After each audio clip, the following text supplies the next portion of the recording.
With that, I will go ahead and get started. I do have a slide deck to go through with you. And as Jasmine mentioned, it will make that available to you after the training today, along with some of our Boulder advocacy resources that I will be highlighting throughout the workshop today.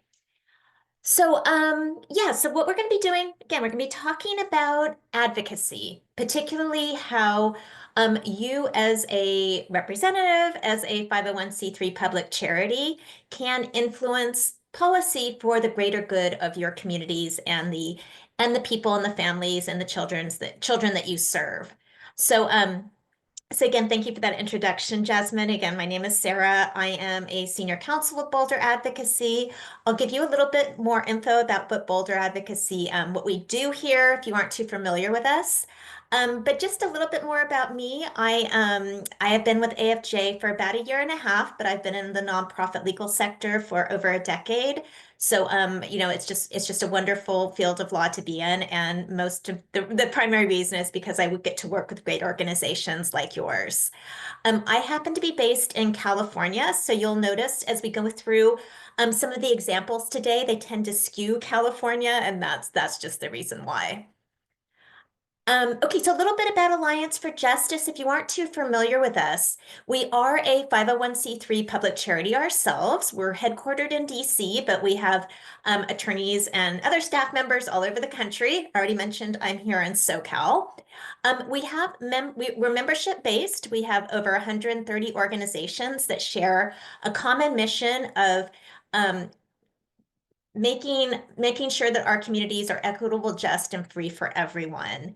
And part of how we do that is through our Boulder Advocacy Program, which I am working for. And what we do at BA is we provide workshops like I am here doing today, and we also have a vast resource library. So in addition to some of the resources I'll be highlighting today, I encourage you to check out our website.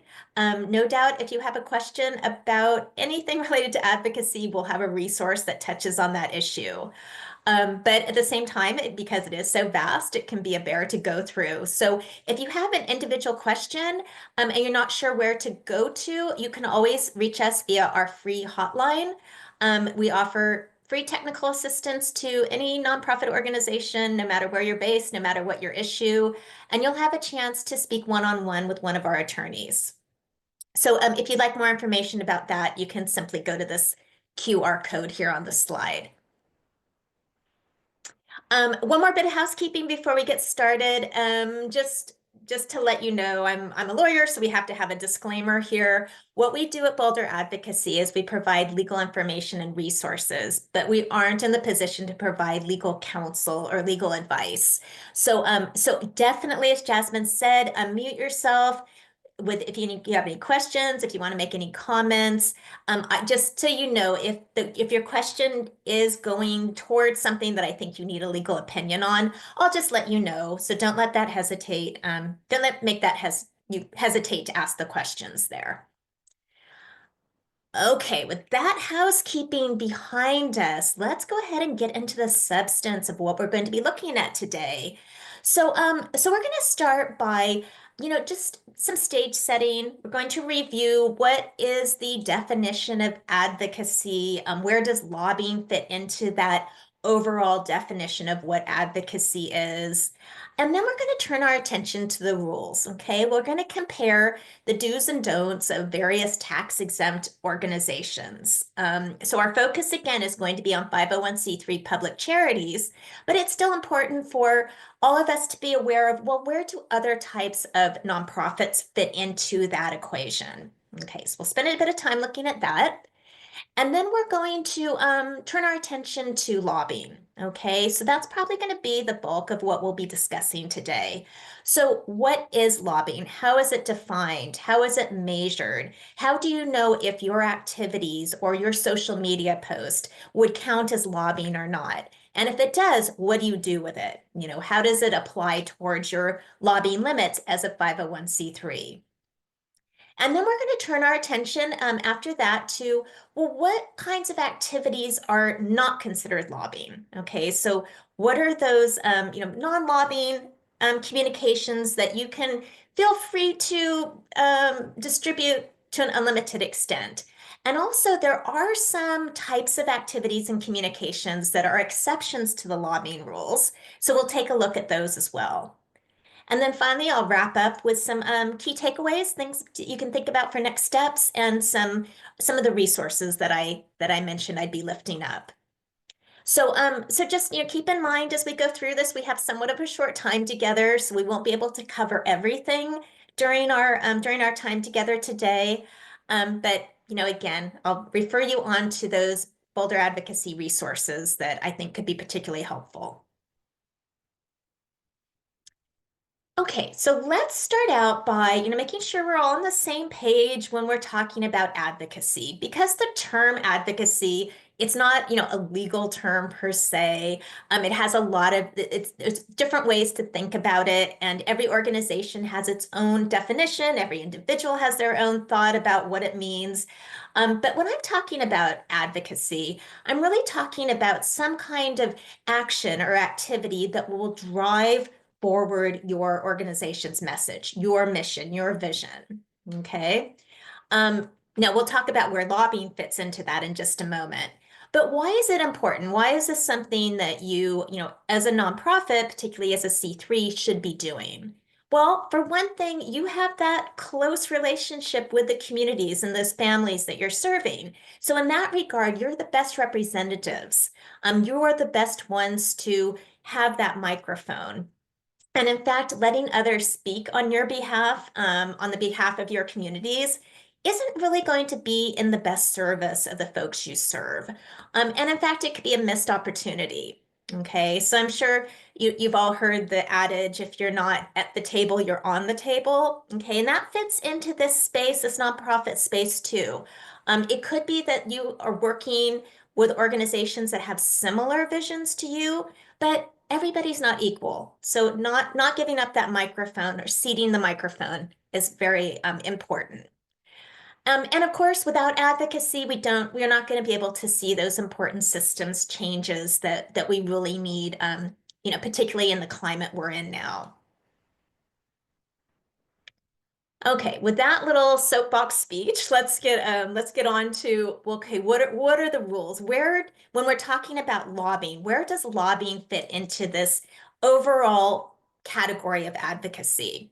So I love the visual on this particular slide just because it demonstrates where lobbying fits. Okay, because sometimes when we're out at Boulder Advocacy and we're talking to folks and we mention advocacy, a lot of times that immediately people will go towards lobbying and see advocacy and lobbying as one and the same, but it's not. So if you think of advocacy as a toolbox, okay, or a tool belt, lobbying is just one tool in that box, okay? There's an awful lot, as we'll talk about today, that is going to fall under the category of advocacy that is not lobbying.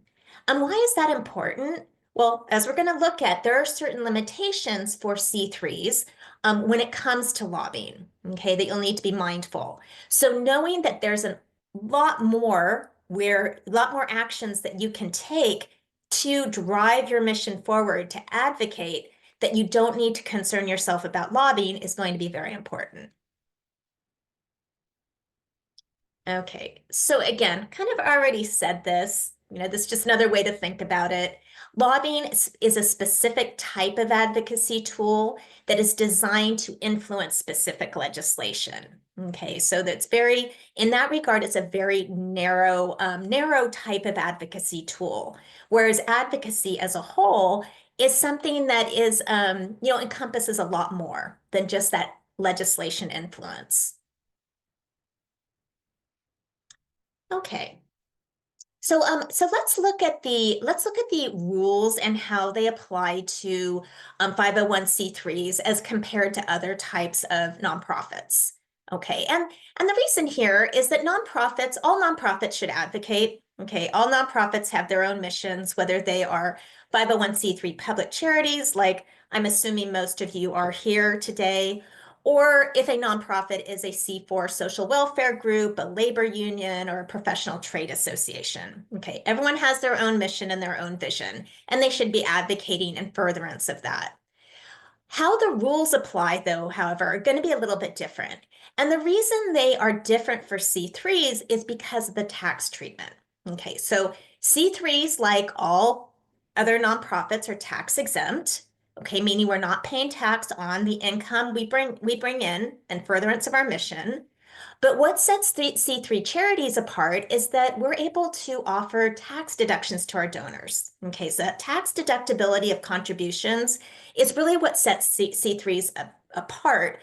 And that's why when if you've heard the term gold standard applied to C3s, that's the reason why, that favorable tax status.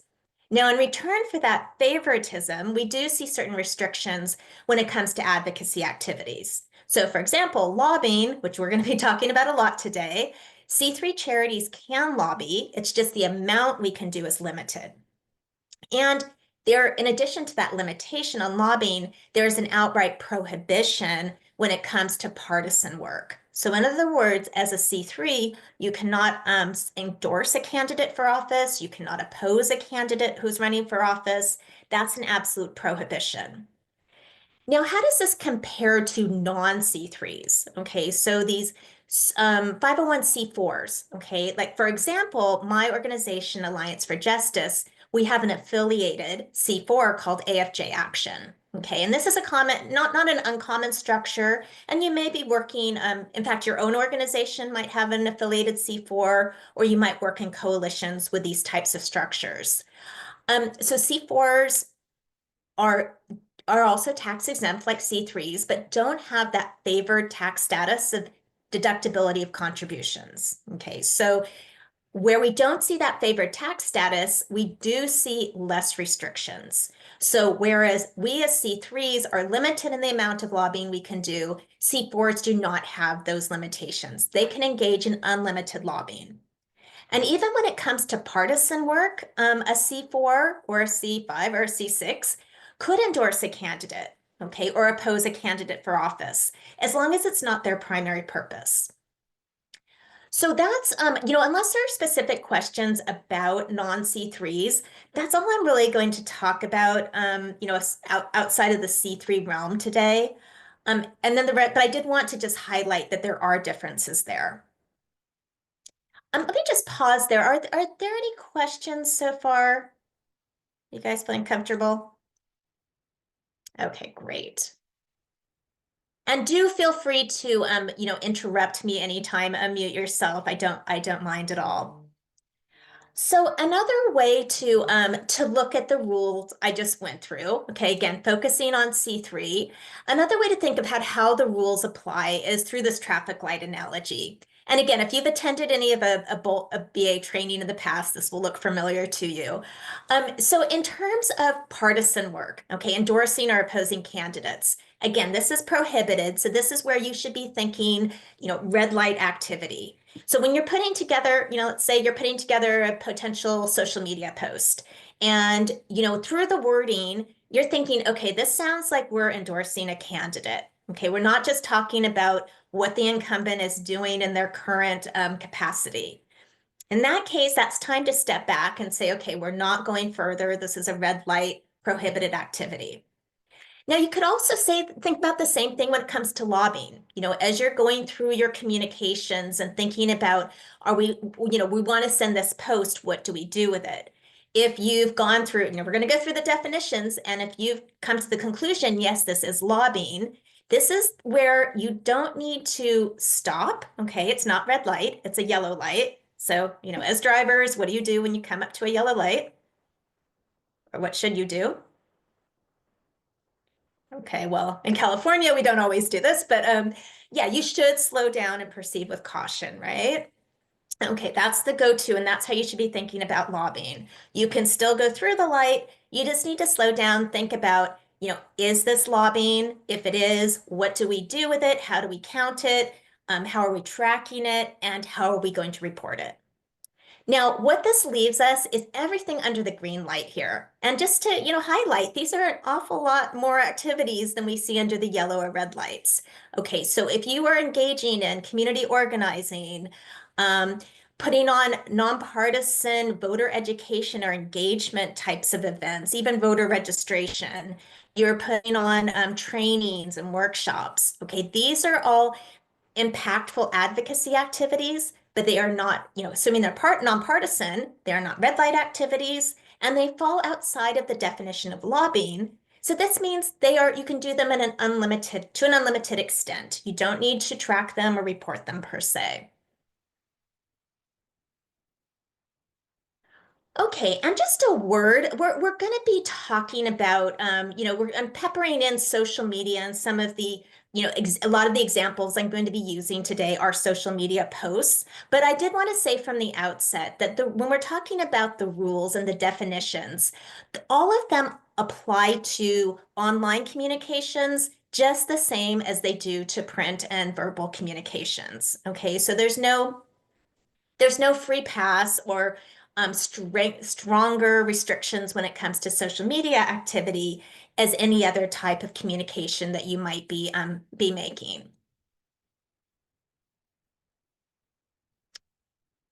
Okay, so let's now, before we get into the definitions, let's talk about the amount of lobbying that you as a 501c3 can do. Okay, because I've said several times now that 501c3 public charities can lobby. It's just the amount that we can do is limited. Okay, so that begs the question, well, then how much lobbying can a C3 do? And I'm going to give you everybody's favorite lawyer answer here, which is it's going to depend. Okay, and it's going to depend on how you decide to measure your lobbying, okay? Because as we're going to see, nonprofits, well, C3s, have a choice between most nonprofits, shall I say, have a choice between two ways to measure their lobbying. Okay. And those choices are going to be to remain with the default insubstantial part test or to take what's called the 501 expenditure test election.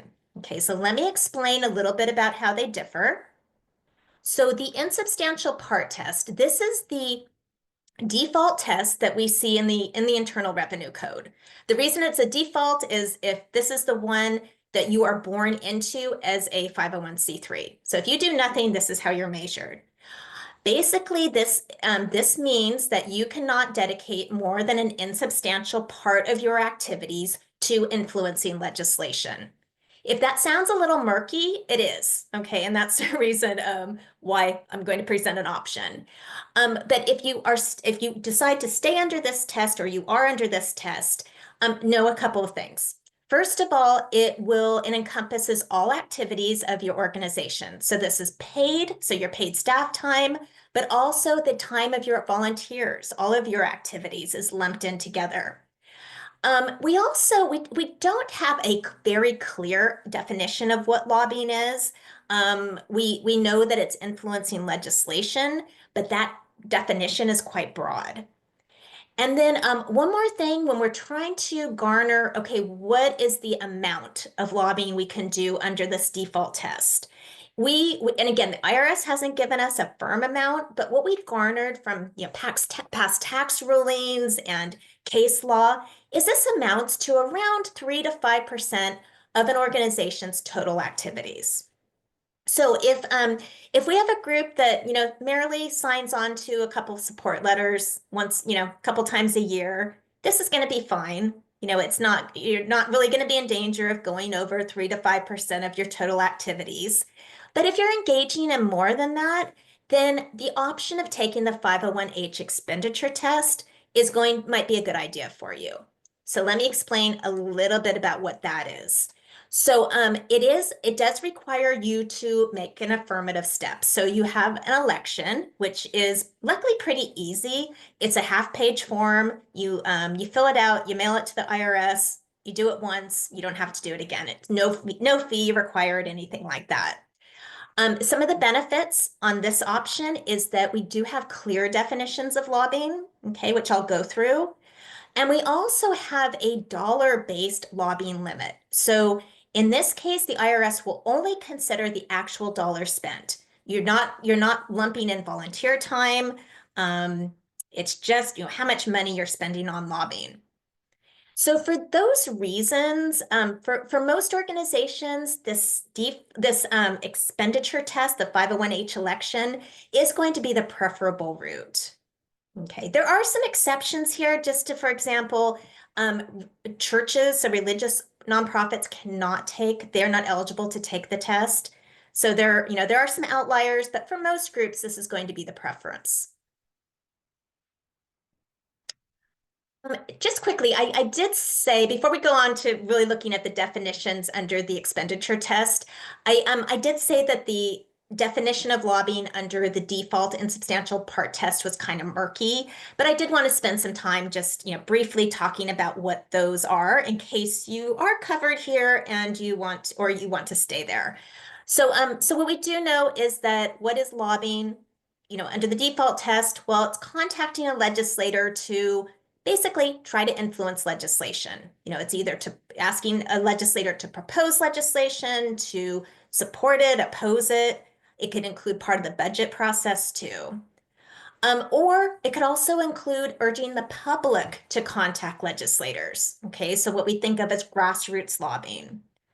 And really anything that is advocating for the adoption or rejection of legislation. Okay, so again, it's very broad. So let's turn our attention to what the limits are under the 501H election. Okay, I'm going to assume that either your organizations have already taken it or this is a route that you're planning to explore in more detail. So let's look at what those limits are. Basically, it is going to be a dollar amount, and the percentage is going to depend on what your annual expenditures are. So it's not your annual budget, but it's the annual expenditures. So starting for smaller nonprofits, and here I'm talking about groups that spend less than $500,000 a year, you're going to start at 20%, which can be used on lobbying, and then that amount will go down as your expenditures go up. Okay, so this little chart explains. But I personally prefer this graph here. I think it's a little easier to understand. So this just demonstrates what a small organization's limits would look like. Okay, so say here we have a C3 who has an annual expenditures of $500,000. Okay, this means that their total lobbying limit is going to be 100,000. Okay, you can already see that 100,000, 20% is a lot more generous than that 3 to 5% under the insubstantial part test, right? So one more point here. When we're talking about the overall limits, there is another distinction when it comes to the 501H election, and that has to do with grassroots lobbying. Okay, so if you are engaging in grassroots lobbying, we're going to explain exactly what that is. That's basically asking the community to make the contacts. That is limited to a quarter of your overall limit. So again, in this example, this small organization could spend up to $25,000 on grassroots lobbying, and that would leave them $75,000 left for that direct lobbying. Okay, before I move on, everybody good so far? Any questions? Awesome. So the next question is, well, when do you start the clock? Okay, this is a question we get quite frequently on our technical assistance line. Too is, okay, we're getting ready to lobby. We're, doing the research. We're putting together the tweet, the Facebook post. When do we start counting? And the answer here is that, well, when, at what point is the primary purpose of your activity lobbying? So certainly preparation time does count towards your lobbying measurement. So if you decide that you are going to, get behind a particular bill and you're going to lobby your state assembly member to support that bill, well, your time starts when you do the research, when you start preparing, when you start putting together that post, more than just pushing send. Okay. So that prep time does count. And even strategy sessions, if again, the purpose of the strategy sessions is to eventually engage in lobbying. Okay, and why is this important? Why do you need to know when to start and ultimately what it is? It's because you are going to need to ultimately report the lobbying on your 990. Or, hopefully it's not going to be you because it's kind of a bear, but somebody will need to report that and they will need those numbers from you. So it's important for your organization to have some way to track your staff time, your direct expenses when it comes to lobbying. So having that good tracking system in place is going to be important if you don't already have something there. Why is this beneficial to you? Well, not only because it's going to need to be reported, but it also enables you to plan. Okay. So again, if you know you have, X amount of money, in our previous example, $100,000 to spend in lobbying, well, in Q3, how much you've already spent, well, how much you have left. So it gives you that way of being able to plan your advocacy campaigns. And then also importantly, this last point here, number 4, the IRS doesn't care so much what funds you're using. Okay, that's not something that they need to know about, but your funders do. So if you are working with restricted funds, either a government grant that doesn't permit lobbying, or a private foundation has given you a grant which doesn't need to restrict lobbying, but some do, even though they don't have to. But being mindful of where your funds are coming from, and if there are restrictions, having that way of tracking it will better able you to, avoid inadvertently using those restricted funds.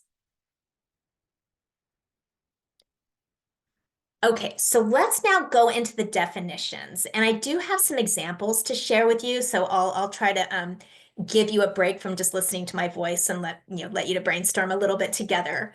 But let's go through the definitions next. So there are, under the 501H election, I did mention that we have the clear definitions there. The IRS does have a breakdown between what is direct lobbying versus what is grassroots lobbying. Because if you remember, both are permitted, but only 25% of your limit can be used for grassroots. So it's important for you to be able to recognize, well, when is a communication, when is that social media post grassroots lobbying, and when is it considered direct lobbying? So here on this page, I do have the definitions of both. What I want to do next is, go through the elements of each. Okay, so let's start by looking at what they both share. Okay, they both share the element of communication. Okay, so this is going to be the easiest one to spot for you. This is not a legal term. Okay, communication is what you think communication is. This can be a letter. This can be an in-person meeting. This could be a social media post. Okay, so, but in order to be considered lobbying, you do need to have that communication. Now, for purposes of direct lobbying, the communication is going to need to be directed to a legislator, to a legislating government official.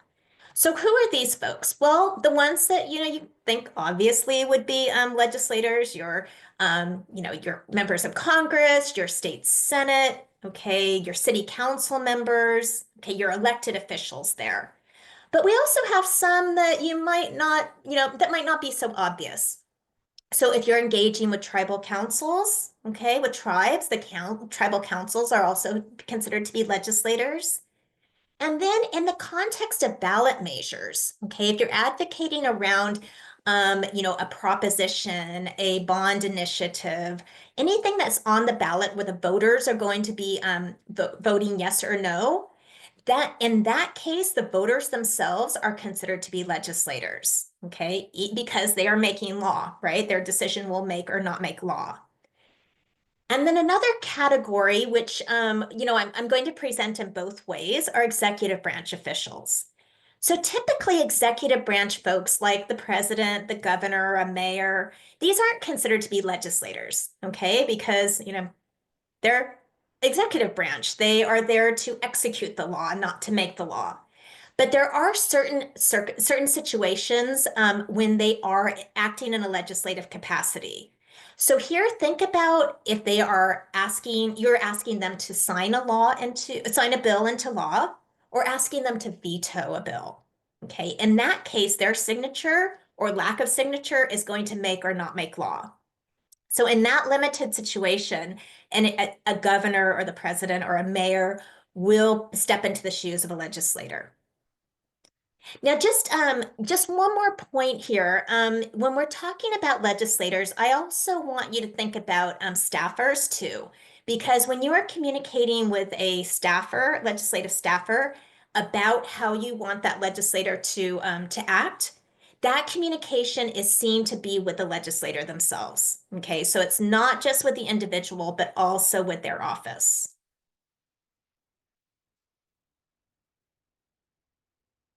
Okay, so that's, a list of who legislators are. Well, who does this not include? Okay, so the folks specifically on this list are called out by the IRS as not being considered legislators for purposes of IRS lobbying.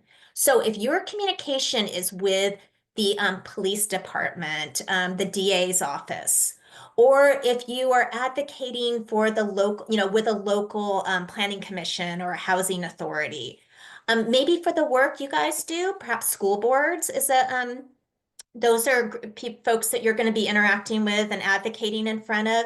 School boards are not considered to be legislators for lobbying purposes. Okay, even though they're elected officials, they are not considered to be legislators.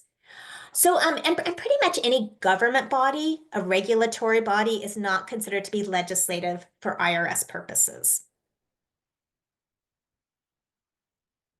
Okay, so what we need next well, both for direct lobbying and grassroots lobbying is that your communication is going to need to express your view about specific legislation. Okay, so what is specific legislation? Again, some things are going to be more obvious. So if you have a bill with letters and numbers attached, okay, HR 7, SB 22, okay, yes, that is legislation there. But also budgets. If you're asking a legislative body to vote on a budget to approve or to add line items, anything they're going to need to be voting on, that is legislative too. Um, Ballot measures. Okay, I already mentioned that voters in the context of ballot initiatives are considered to be legislators. Likewise, the ballot measure is also considered to be legislation. And then this last point here, policy proposals. This is an area which can, admit, can get a little gray. So if what you're doing is you are advocating not necessarily for the legislator or legislators to approve or not vote on a particular bill, but rather what you're doing is you're giving them a proposal that you are asking them to present for a vote. Okay, so let's say you are advocating in your state for a particular bill around increase um, to increase, say, protections for childcare providers that in California, the legislature has already approved, and you want your state to adopt something similar. Okay, and you bring that idea to your local state assembly member. Okay, in that regard, that is a policy proposal that they would need to bring to the rest of the body to vote on. So even though it isn't ripened into a bill yet, that proposal is enough to be considered legislative. Okay, so what is not considered to be legislation? Okay, just like certain folks are not considered to be legislators, certain things are not considered to be legislation. So agency regulations, okay, so if the agency is implementing or executing laws that have already been passed, that's not considered to be legislation. So when you are advocating, for a certain piece of legislation that has already been passed and you're asking it to be implemented in a certain way, or for a law to be enforced, okay, again, important advocacy, but it's not going to be considered lobbying. Likewise, executive orders. This is big right now. Okay, we're getting executive orders coming on the federal level like crazy. We're getting flooded with them. So we're getting a lot of questions at Boulder Advocacy about, well, what can we do with this? Is this lobbying or not? Well, and the answer is no, it's not. You can talk about executive orders coming from the Trump administration as much as you want. Again, this is, very impactful advocacy depending on what you're saying and what you're, who you're giving the information to. But it's not going to be considered lobbying. Now, if what you're doing is you're asking Congress to take action on an executive order that the administration has issued, that becomes a different story. Okay, but if you're talking about the executive order itself, that is not lobbying. Likewise, litigation. Okay, this is probably one of the most underused advocacy tools that nonprofits could be using, but they don't. So as a C3, you could be party to a litigation. You could support a litigation by filing a brief. You could give information about the lawsuit to your communities. Okay, this is all, again, important advocacy, but not lobbying. Okay, so I did promise I'd shut up for a little bit and let you guys think about some brainstorm here. So I have a few examples. Um, so this one here, I'll give you a chance to take a look. Based on the definitions I just went through of what direct lobbying is, do you think this particular post would meet those elements? Okay, remember we're looking for communication with a legislator expressing a view about specific legislation. Feel free to throw your comments in the chat or unmute yourself if you're feeling brave, but no pressure.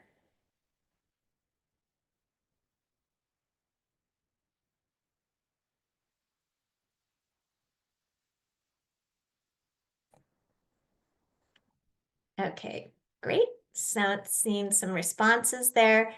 Yeah, so if we look at this particular example, so we have a communication, right? We're assuming this is a social media post. Okay, and we have legislation. Yes, we have AB 3161.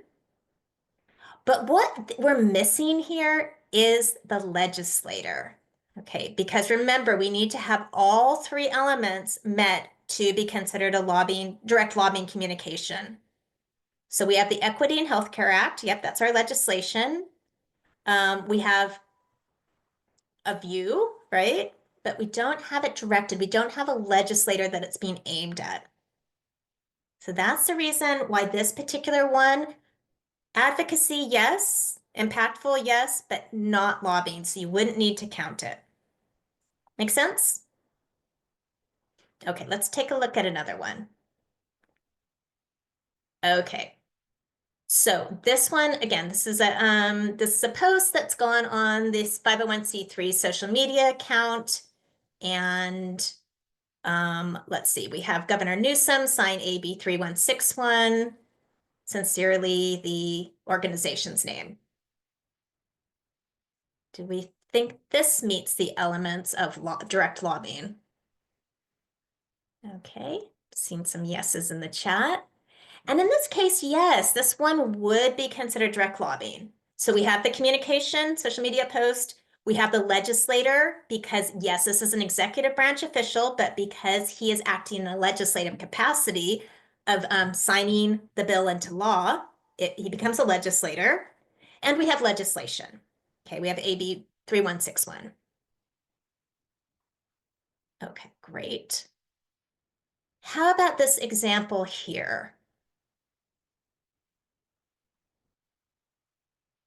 I realize a little bit small there. Hopefully you guys can read it.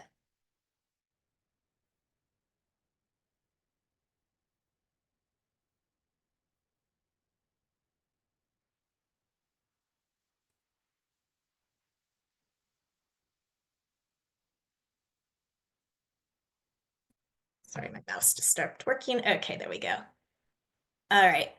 So, okay, yeah, you guys are seeing you in the chat. You're saying no. And the reason is here. Okay, so again, we've met the requirement of a communication. We have a legislator, right? We have being aimed at Governor Newsom. I think it's Governor Newsom. Well, anyway, a governor, and it's talking about him signing. But we don't have legislation, okay? We don't have current legislation. We're talking about legislation that's already been passed and signed. Okay, so again, this is an area where it's absolutely fine for a C3 to praise government officials, to even criticize government officials. Okay, as aside, outside of the context of this training, some of the questions we get is, well, can we praise or criticize an elected official if they are running for office? Okay, and the answer there is yes, you can if you're focusing on the work they're doing in their official capacity. Okay, so that is direct lobbying. Let's now look at grassroots lobbying. How does grassroots lobbying differ from direct lobbying? How do you know, how are you going to be able to assess and determine, okay, does this fall in our grassroots bucket or does this fall under our direct lobbying bucket? Well, what you're looking for with a grassroots lobbying communication is, again, a communication, but rather than a legislator, it's going to be directed to the general public. Okay, so again, you have a public social media account, Facebook, X, however your Instagram, however you're communicating, and it's going to the public, that's going to meet that second element. Like direct lobbying, you are looking for specific legislation and expressing a view about it. And then what you need, grassroots lobbying does require a special element that direct lobbying doesn't, and that's a call to action. Okay, so a call to action is basically where your direction to the public to do something. And that something specifically needs to be one of these four calls. Okay, these are the four options that the IRS has laid down. If it doesn't include one of these four calls, it's not going to be grassroots lobbying. So what are these? Well, one would be asking the receiver, the recipient, to contact their representative. Okay, call your senator, call the governor to sign X.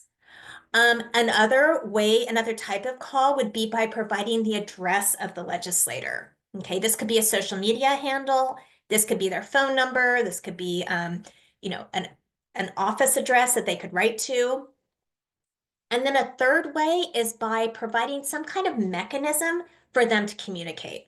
Okay, so, old-fashioned snail mail, it used to be that, groups would send out postcards that then, the person that opened their mail would see the postcard and send it to their member of Congress. We don't see that so much anymore. What we see nowadays is a link in a social media post that would bring you to an online, say a pre-populated email or an online petition, something where they would be able to interact with their legislator. And then the fourth way, this is what is considered to be an indirect call to action, where you're not directing them to, contact their legislator or providing any kind of mechanism, but rather you are naming the legislator that represents them, or you are naming a legislator that is against your view. Okay, so the implication is that you indirectly want them to make that contact without directing them to do so. Okay, so that one's a little bit on the mushy side. So that's one, again, if you're not quite sure if it falls under that indirect call to action, that's something to think about further. And again, if you're really unsure, you can always reach out to us on our TA line. But in any case, most of the time, it's going to be one of the first three. Okay, so just an example here. So, this would be a classic kind of grassroots communication that includes a call to action. Okay, so what we have here is we have a communication via social media post. It's directed to the general public. Okay, we have, the organization is expressing their view about the child tax credit, supporting the child tax credit, and it includes a call to action. Okay, it provides that mechanism for them to make that contact. Okay, so what are not considered to be calls to action? And these are kinds of words that can trip folks up sometimes because they sound like they're calling people to do something, but in fact, it's not enough to be a lobbying call to action. So if a post simply includes the words, learn more, even take action, funny enough, or support us, that's not going to be enough. There needs to be that affirmative direction to, contact your senator. Here's how you make that contact. Okay, it has to be more than just join our efforts. So if it doesn't include, importantly, I just want to reemphasize, if it does not include that call to action, it is not considered to be grassroots lobbying. And then if it also does not is not directed to a legislator, it's not going to be direct lobbying. So what you have in that place is an impactful advocacy communication that is not considered to be lobbying. So let's look at a few examples on the grassroots lobbying side. What do you think about this post here? So if a C3 decided to post this on their social media account or their website, do you think they would need to count this as grassroots lobbying?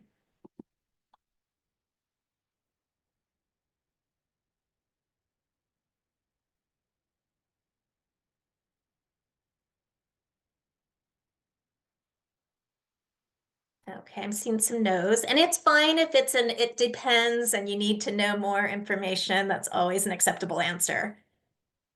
Well, in this case, for those of you who had said no, okay, this would not be considered grassroots lobbying because, again, the words take action is not enough. Okay, we need to have something more affirmative. Now, you'll notice I put a big black line over that, what's behind the arrow. If that link behind that blacked out line there, if that brought the reader to an instruction, say a pre-populated email, something like that, that would change the answer. But as is, from what you can see on this particular slide, this would not be enough to be considered grassroots lobbying. Okay, what about this one? Okay, we have tell Governor Newsom, please sign AB 414.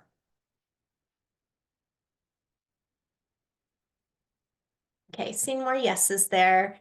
Yeah, so we've got the communication, right? We have it's going to the public via social media. We've got legislation, AB 414, and importantly, we have that call to action. Tell Governor Newsom.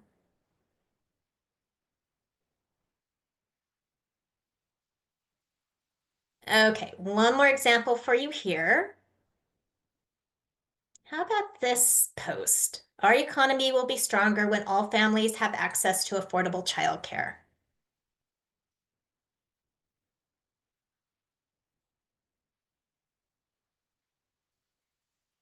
Okay, seeing answers there. Yeah, so if you're thinking again, if you're thinking no, exactly. We do not have a call to action here. Advocacy statement, right? Impactful, but it's not something that would be considered lobbying because it doesn't have that call to action. It's not directed to a legislator.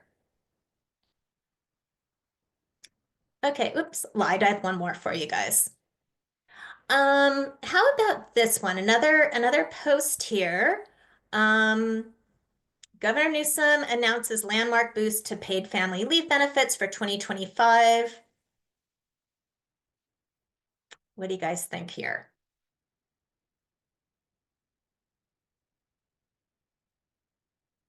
Okay, yeah, you can exactly see where I'm going on these examples. So just the fact that a social media post, communicates the organization's view, opinion about legislation that is passed, actions that have been taken by government officials, that's not enough to make it count as lobbying. Okay, you need to make sure that all of those elements are present when you're looking for direct lobbying and or grassroots lobbying.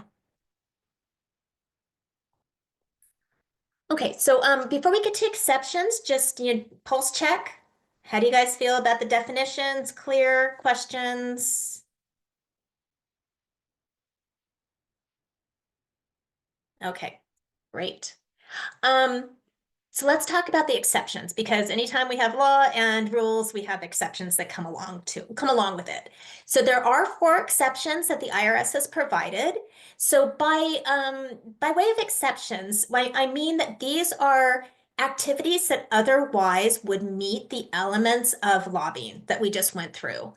But the IRS has specifically come out and said, well, in these cases, you do not need to count those communications as lobbying. Okay. So why are these important for you to know about? Well, if you are a group that is engaging in a lot of lobbying and you're coming up towards your limit, then you know that these are activities that you would not need to count. Or probably more likely if your organization has restricted funds. Okay, so it could be that you're not coming up to your limit, but you just don't have the funds that would allow you to reach that limit. So it's good to be able to take advantage of these exceptions. So let's go through each of them in a little more detail. The first is the nonpartisan analysis exception. Okay, this is where your reports and your data analysis and the information that you gather because you have expertise in that area and you put into some kind of report or some kind of publication that you then distribute. Okay, that's what we're thinking about here. Let me go through the definition, and then we'll look at the example. So there are two requirements in order to meet this exception. First of all, your report or your publication must include a full and fair discussion of whatever it is you're discussing, policy ideas, data, anything. So basically that means that you need to have discussed different sides of the issue. So an individual that picks it up and reads it could come to their own independent conclusion, okay, or their own independent opinion. And then the second requirement is that the publication needs to be broadly disseminated, okay? So for most groups, you put these publications are put on your website and that website is open to the public, or you repost it on social media with a link. Okay, so it's getting out there. That usually meets this requirement. Okay, it's not just that you're giving it to one member of Congress, say, or a particular group. You're broadly disseminating it. So assuming that you meet those two requirements, well, what does that mean for you? That means that you could still take a position on specific legislation. So within that report, you could still have an opinion. So the example I have up here on the slide is the race for results, which I'm sure all of you are very familiar with from NEKC. So within that report, there is a statement that Congress should expand the federal child tax credit and the earned income tax credit. Okay. In another situation, that statement could be considered lobbying. But because it's couched within the nonpartisan analysis report and it meets the exception, it is not considered to be lobbying. Just a quick point on this. If you are, you've produced some kind of report and, it falls within the exception and everything's good.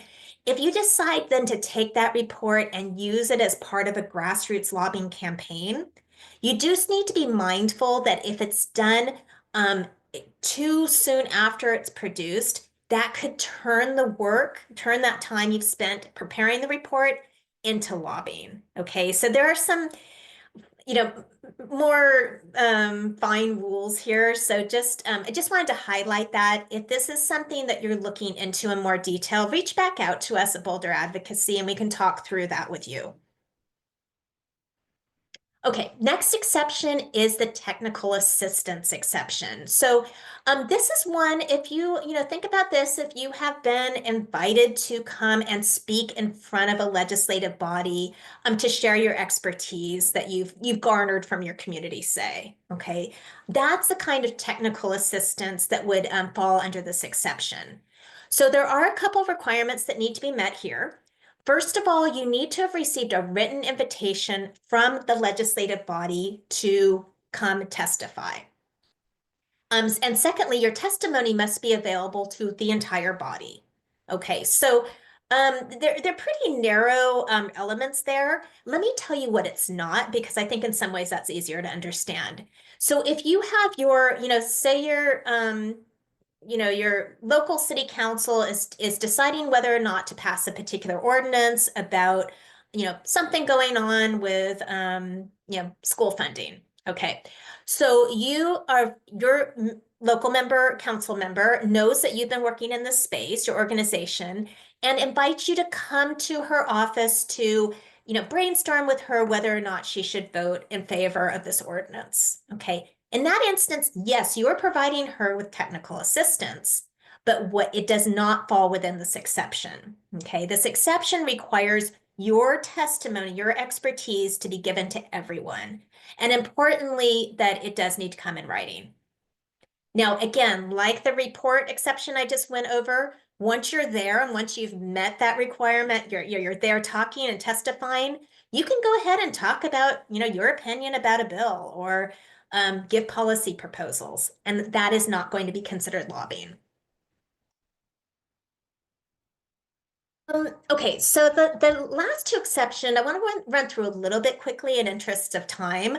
But self-defense exception, this is one where if a bill has been introduced, legislation has been introduced that would impact your organization's very existence or your ability to offer tax deductions to donors, something that is threatening your organization, you are allowed to lobby, or you're allowed to advocate against that legislation without it being considered lobbying. Okay. Now, this used to be one that, when we did these trainings, we would say, this is so rare. We hardly ever talk about it. This is, something you don't really even need to know about. Things have changed. Okay. You guys are all aware of this. HR 9495, the nonprofit chiller bill from last year that may be coming back again. Just be aware there, this may be more relevant than we thought in the past. So just something, again, file away, back of your mind, things come up and you want to talk about it in more detail, reach out to us. And lastly, the final exception has a long name to it. We're going to call it examinations and discussions for short. But what this is when you are identifying problems. Say you are been asked to be part of a blue ribbon panel or some kind of committee where you're tasked with identifying what problems need to be addressed in your community, the gaps that are seen in, the child advocacy space. Well, in that case, what you're doing is you're identifying problems, you're bringing that back to the legislative bodies, but you aren't offering solutions. Okay, you're not giving them anything that they need to affirmatively vote for or against. You're just telling them, hey, these are the gaps. This is what, needs to be addressed, but you're not telling them how to do it. That is not considered lobbying. Okay, it's both an exception and it doesn't even meet the definition. Okay, so a few samples to go through. Next, what do you guys think if the organization has reposted or has posted this report onto their website? Do you think they would need to include this as lobbying? I know you can't see it all, you can't read beyond the cover, but what would your guess be? Okay, I'm seeing a no there. Yeah, so based on just the cover, we see that this is a price and landscape analysis about childcare. I can just fill you in. This is a long, detailed report, a lot of data. This is something that would fall under the nonpartisan analysis exception. So all of the work that this organization put into the report, into publishing that and researching it, they would not count towards lobbying, even though they ultimately give some policy suggestions on how these problems could be fixed. Okay, what about this one? You invite the governor, okay, fill in your state's governor, doesn't have to be Newsom, to your site to learn more about, the folks you're serving, the types of services you provide. Would this be lobbying? Or maybe your answer is it would depend, which could also be right. Yeah, no question mark. Yeah, pretty much no question marks, right, for everything. Yeah, so just on the face of it, if all Newsom is doing is walking around the school, shaking hands, talking to students, talking to parents, yeah, this isn't going to be lobbying. It's advocacy. You're letting them know, okay, this is what's happening in the community. This is, our schools are run down. This is what we need to improve it. But that in itself is non-lobbying advocacy. I see a hand up. Hi, quick question on this one. So we're Sure. literally like in the middle of thinking through some events for candidates who are running for governor. And I'm wondering, is it still the same if it's like we are inviting them to a youth roundtable and the youth will be talking about different issues, different legislation that may not have been passed in the General Assembly? Is that kind of still the same? We're nonpartisan, so we're going to invite both, but also knowing that both may not show up, would that kind of still be considered non-lobbying or? Great question. So if you are, let me say, it's probably not going to be considered lobbying, but you do have some other things to be concerned about. So if you are talking about inviting government officials and they're in their official capacity, okay, and that's the reason for you inviting them to the roundtable, then that's going to be fine. You know, if you're not talking about legislation, you're not asking them to take a position on a piece of legislation, then again, you're just letting them get to know your work.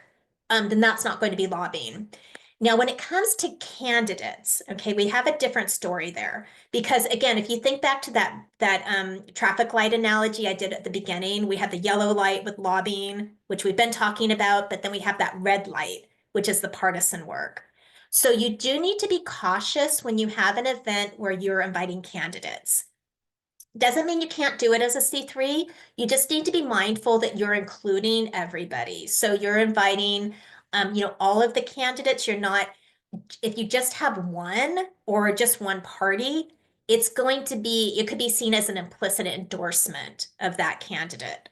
So that's why you want to, either have them all there, or if that's not possible, you give an equal opportunity for other candidates to attend a similar type of event. Okay, that's helpful. Thank you. Yeah. And we have I'd be happy to share I have a resource I can follow up with you well, to the whole group. I'll send it to everyone that might be of interest, where we talk about, hosting candidates at charitable events. Great. Thank you. Okay, so I'm just gonna wrap up and then we'll stop the recording and open up for questions. But just some key takeaways to think about, just to reemphasize, even as C3s, we can lobby. We certainly should be advocating, but lobbying is something that should be part of your advocacy tool belt. So use that. Just know that when it comes to the IRS rules, the limitations is how much lobbying a 501c3 can do, not whether they can lobby. Now, I've been talking this whole time about what the federal IRS tax rules are. What we haven't discussed are the individual state laws. So just be mindful that depending on the state and even local jurisdiction you're working in, there may be additional disclosure rules. Okay, so just what we have up here on this slide, just to reemphasize it. Um, could be happen at the federal side too, but that's a very high threshold. But really be thinking about, well, if we're advocating to the California State Assembly or to the Illinois State Senate, okay, we need to check, well, what are the thresholds where we may need to disclose the amount of time or the amount of money we spent in those lobbying efforts? Okay, so we do have at Boulder Advocacy, we don't have time to go through it today. We do have resources for every state, which goes through these rules. So, again, depending what state you're working in, these resources will be a help to you. And also keep in mind, local jurisdictions may have their own rules too. Resources. Okay, I've been talking about resources a lot. Just to highlight a few of our, special ones that are particularly related to this topic. Our guide called Being a Player is basically goes through everything I talked about today plus more. So that's a really good guide, the one in red here. Also, I talked a little bit about tracking and the importance of timekeeping and tracking your lobbying time. If you're new to this, or you don't have a system already in place, our Keeping Track guide is a good resource too. And then I mentioned our state-specific guides. It's called our Practical Guidance Series. I have the one for California here, but again, we have one for every state. And then if you're a podcast listener, we also have a podcast, so you can check that out too. And then finally, how you can get in touch with us afterwards. This QR code will bring you straight to our technical assistance form where if you have a question we didn't get to today, or something comes up next week, next month, next year, reach out to us, fill out this form. You can also call us at the number here or send us an email, and one of our attorneys will get back to you within 24 to 48 hours. All right. With that, I'm going to stop the share, and um, Jasmine, I'll let you decide what you want to do with the recording, if there are any follow-up questions. Yes, thank you so much, Sarah, for that wealth of information that we're all thinking through at the moment. I'm going to just ask if anyone wants to propose a question that you want to go off the record. And if not, we can wrap it up for today. Again, we will send the recording, the slides, the resources shortly. Thank you so much for joining. Thank you so much, Sarah, for sharing with us. And I hope we see you on our next series on protecting against politically motivated attacks, again, by a representative from voter advocacy. So thank you again. Enjoy the rest of your day. Thank you, Thank you. everyone.